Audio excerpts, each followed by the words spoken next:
So, my full name is Elizabeth Howard Williams. I was born August 9th, 1939, in Camden, New Jersey. My father was a historian and loved to garden. My mother was a librarian and a journalist. My father was actually a reporter also. They're both reporters. Growing up, my parents divorced when I was very young. So growing up, I had no garden. The only garden I ever had any experience with was my father's garden when I visited him, or my uncle's garden when I visited them.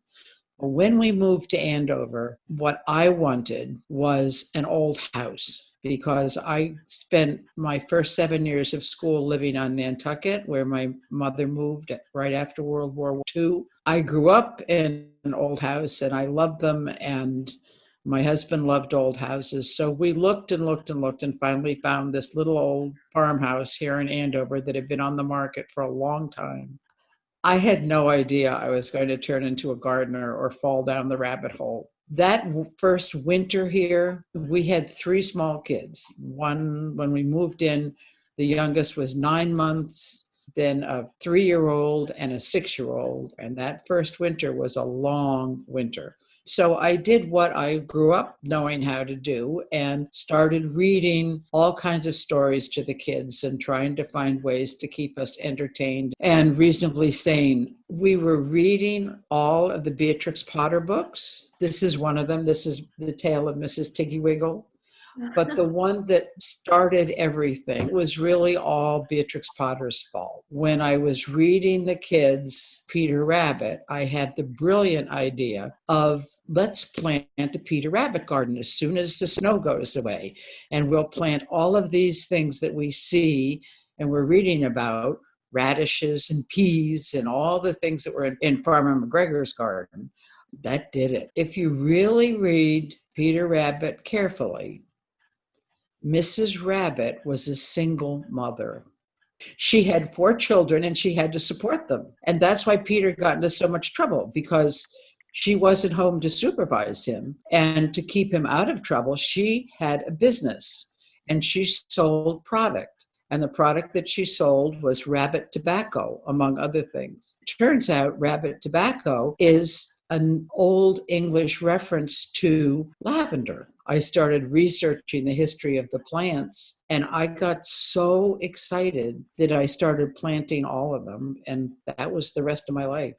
Once I learned that I loved to garden and was passionate about it, I developed a big vegetable garden, and for a short period of time, I was selling vegetables to there. Where CVS is now, there was a wonderful grocery store. It was part of the co-op chain. The Andover Co-op was right where CVS was, and it was a small grocery store. And I began selling them produce just by the bushel basket. Before I decided that it was the herb business that was going to grow, I inherited a map from my mother of Nantucket. We were able to republish that map back before the decision was made, as I say, to pursue the herb path. There were several different paths that opened up of things that I could do. One was to sell antique maps, and I started a collection. And the other was that a friend, Eartha Dengler, decided to follow her heart and passion, which was collecting the history of Lawrence and subsequently the history of the Merrimack Valley. She was looking for volunteers. So I was selling maps, growing the herbs, and doing some small sales there. And then Eartha needed volunteers, and I said I would be happy to volunteer. She showed me pictures of Essex Street in Lawrence from the late 19th century, certainly into the early 20th century. It was a magic place.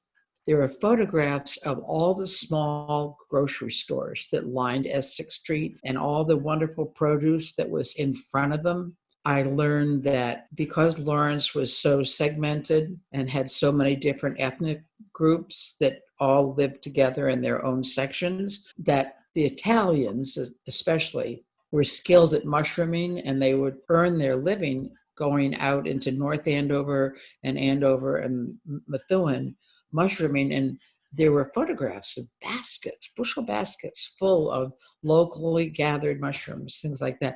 So I said to Eartha, "Oh, I'd love to learn the history of all of that." And the other thing that had inspired me to volunteer for Eartha, in the back of my mind, I thought there's a story here, and maybe I could write it someday about the history of agriculture in the Merrimack Valley. Was a very rich valley before industry and macadam moved in and changed everything. I still teach and lecture. Every contract that I've had has been canceled straight through until September, when hopefully you'll be able to start in again. We're lucky because we're still in our own home. We have several rooms that we can wander through, and we have the entire outdoors. So if this is the last year, I want to have it a spectacular garden year. So I'm spending as much time as I can outdoors when the weather's okay, getting the garden up and running.